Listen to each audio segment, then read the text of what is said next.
मुझे आश्चर्य होता है। मैं कल समाजवादी पार्टी के अध्यक्ष श्री अखिलेश यादव जी का एक बयान पढ़ रहा था।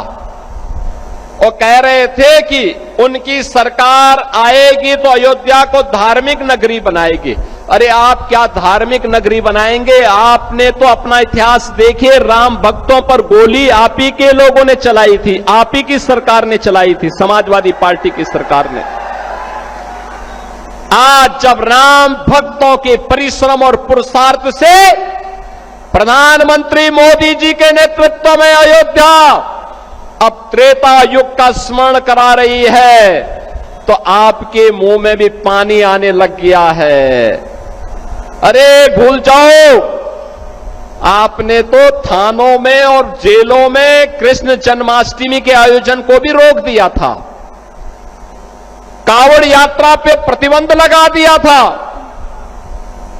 जो आज जब हमारे जनप्रतिनिधि कह रहे थे ना कि हाथरस में 22 से ज्यादा मंदिरों का सुंदरीकरण हुआ, क्या यह समाजवादी पार्टी के समय में संभव था? क्या उनके समय में नहीं था, क्योंकि उस समय यह पैसा कब्रिस्तान की बाउंड्री वाल के लिए जाता था और वही तो हमने मंदिरों की तरफ डाइवर्ट किया है। वही पैसा हमने इधर भेजा है कि कब्रिस्तान की आवश्यकता नहीं, मंदिर आस्था के केंद्र हैं। अखिलेश जी, अयोध्या को तो राम भक्तों ने सजा और संवार दिया है, आप उसकी चिंता मत करिए, पश्चाताप करिए, एक बार रामलला का दर्शन कर लीजिए, कम से कम इसी से और सद्बुद्धि आएगी। और अब तैयारी करिए कि हम कृष्ण कन्हैया के लिए भी कुछ कर सकें। अब मथुरा की बात करिए। अगर सचमुच अपने को धार्मिक कहलाने का प्रयास कर रहे हो तो मथुरा वृंदावन पे खुल करके बोल दीजिए, श्री कृष्ण जन्मभूमि पर खुल करके बोल दीजिए और बोलिए ना कि श्री राम जन्मभूमि मुक्ति के आंदोलन की तर्ज पर ही श्री कृष्ण जन्मभूमि की मुक्ति का भी अभियान चलना चाहिए। भगवान श्री कृष्ण की जन्मभूमि को भी सम्मान मिलना चाहिए। हमारी सरकार वहां श्रद्धालुओं को बुनियादी सुविधाएं उपलब्ध करवाने का कार्य कर रही है। युद्ध स्तर पर हम प्रयास कर रहे हैं, लेकिन आप में हिम्मत नहीं, क्योंकि आप तो मुल्ला और मौलवियों के सामने घुटने टेकने के सिवाय आपके पास कोई ऐसा एजेंडा नहीं जो प्रदेश के विकास के लिए हो, अयोध्या, मथुरा या काशी के उत्थान के लिए हो, उनकी पहचान को, पौराणिक पहचान को बनाए रखने के लिए हो। ये धूल झोंकने का काम मत करो, एक खिसियानी बिल्ली खंबा नोचे वाली कहावत को चरितार्थ मत करो। अयोध्या अपनी पहचान के लिए आप पर मोहताज नहीं है, अयोध्या की अपनी पहचान है और अयोध्या ने अपनी पहचान को दुनिया के अंदर फिर से बनाया हुआ है। बहनों और भाइयों, ये जो दोहरे चाल चलने वाले लोग हैं, ये वही लोग हैं जो जनता जनार्दन को धोखा देते हैं। याद करिए, लोकसभा चुनाव के समय एक कांग्रेस और समाजवादी पार्टी आई थी, संविधान की दुआई दे रही थी। आपने भी 25 जून को आपातकाल दिवस मनाया, संविधान हत्या दिवस का आयोजन किया होगा अपने अपने जनपदों में। 25 जून 1975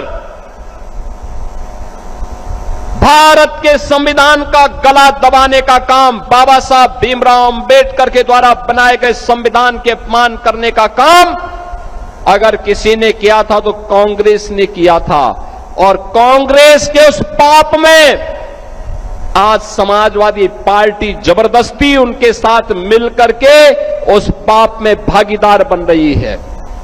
ये जो कांग्रेस ने पाप किया था, उस समय देश के सभी विपक्षी दलों को कांग्रेस की सरकारों ने बंद कर दिया था। चाहे वह जयप्रकाश नारायण जी रहे हो, चाहे वह राजनारायण जी रहे हो, सरदेव अटल बिहारी वाजपेयी जी, सरदेव लाल कृष्ण आडवाणी जी, डॉक्टर मुरली मनोहर जोशी जी, जितने वरिष्ठ नेता थे उनमें मुलायम सिंह यादव जी भी थे, श्री लालू प्रसाद यादव जी भी थे, कल्याण सिंह जी भी थे।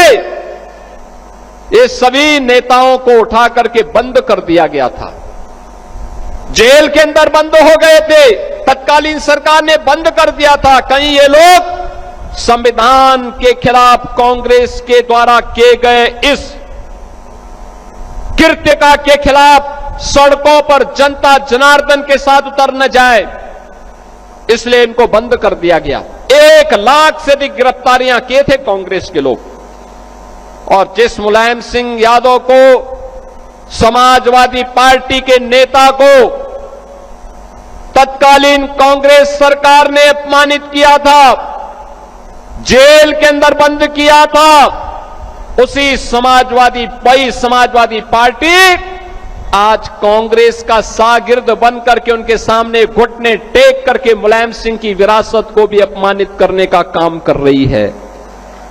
अरे इसके बारे में सोचो, बाबा साहब भीमराव अंबेडकर के सपने को चकनाचूर करने का काम किसी ने किया? कांग्रेस और समाजवादी पार्टी ने किया। ये लोग हमेशा यही करते रहे हैं, इन्होंने वही कार्य किया जो सामाजिक न्याय के प्रतिकूल हो। अंबेडकर जी के नाम पर बने हुए मेडिकल कॉलेज का नाम बदल दिया, सामाजिक न्याय के पुरोधाओं का अपमान करना ये लोग अपना जन्मसिद्ध अधिकार समझते हैं।